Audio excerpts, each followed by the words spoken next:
Welcome back to American Agenda. The media continuing to come under fire for repeatedly calling the deadly attack in Waukesha a crash instead of a targeted act of violence. Yeah, even actress Deborah Messing is taking a stand, tweeting out, "Dear mainstream media, a man intentionally drove his car through a parade, killing 6 and injuring 50 plus. It was not an accident.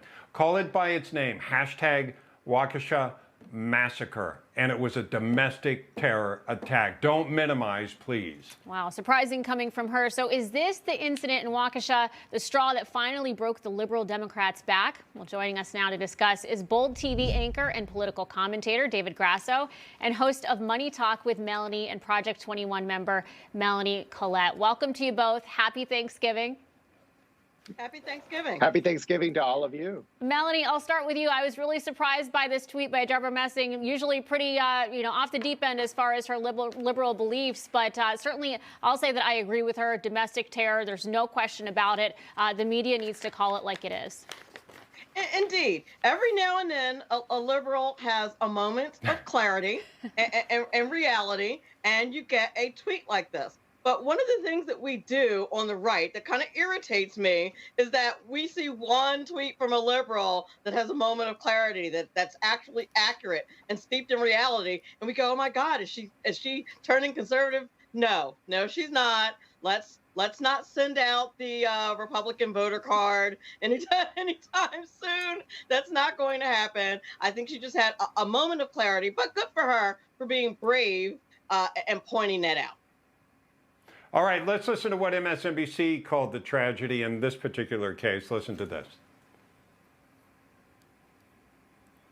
Whether it has anything to do with this accident last night and the killing of these people, others might be thinking of an attack like this somewhere in the world. It's called stochastic terrorism, meaning they get the idea, they see what happens, they see the media attention, and then they try and replicate that.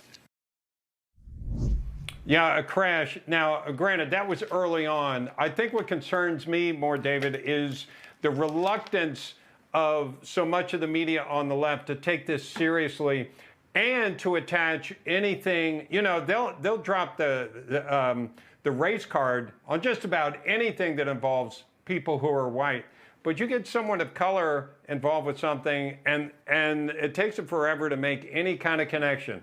Now, I don't want to go too early on that analogy, but we know that they wait forever to do that. You know, I think it's hard to be in the media, right? And I think you two on screen know that. And it's hard to make these calls early on. So we want to give them a free pass early on because, right, things develop so fast. And we live in a world where breaking news, as you know, as news anchors, it's really hard to make accurate news judgments at first and not spread misinformation accidentally. But of course, we have to call things as they are. We can't pretend to live in a world where, we can call things as they are in some cases and not in others. And I think seeing Deborah Messing speak up speaks louder than words. It shows that most Americans have most things in common and really don't buy the tired tropes that we see mostly through both liberal and conservative media, which is, there's a certain agenda, there's a certain lane you travel in, and you're supposed to buy in up to a bunch of beliefs if you're on one side or the other. And in reality, we are complicated human beings. It depends on what you're talking about. And I think when people speak out and really don't stay in their lane, I think it gives us hope that, extremism is not as common as we think it is in America. And Melanie, I'm curious to get your response to Bob's question there about this kind of different standard and how these crimes, these situations are reported when it's based on race.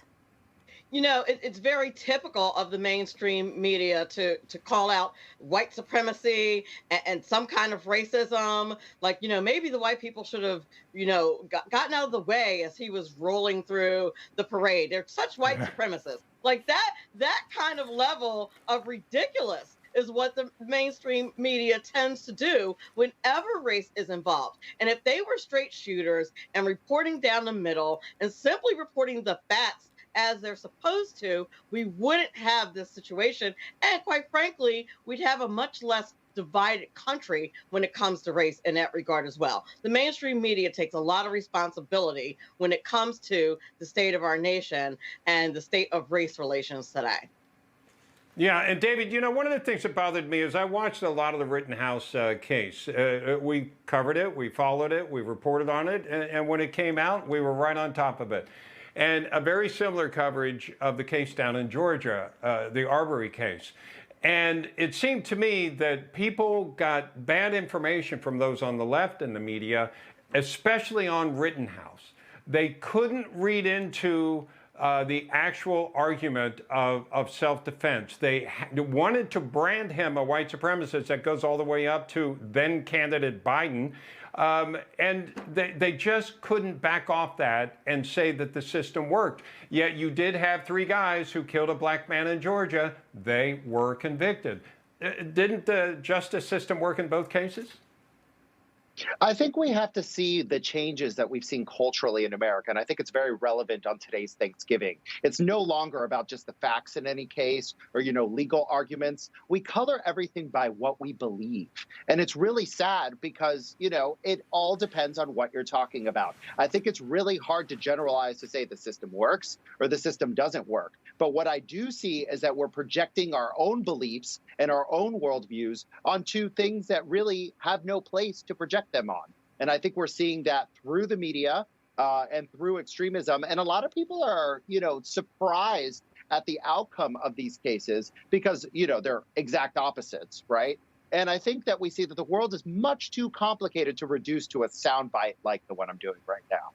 Well, David, Melanie, thank you both. And stand by. Coming up, Thanksgiving is a time of unity, but under President Biden, a majority of the nation feels more divided than ever. Our panel will discuss that next.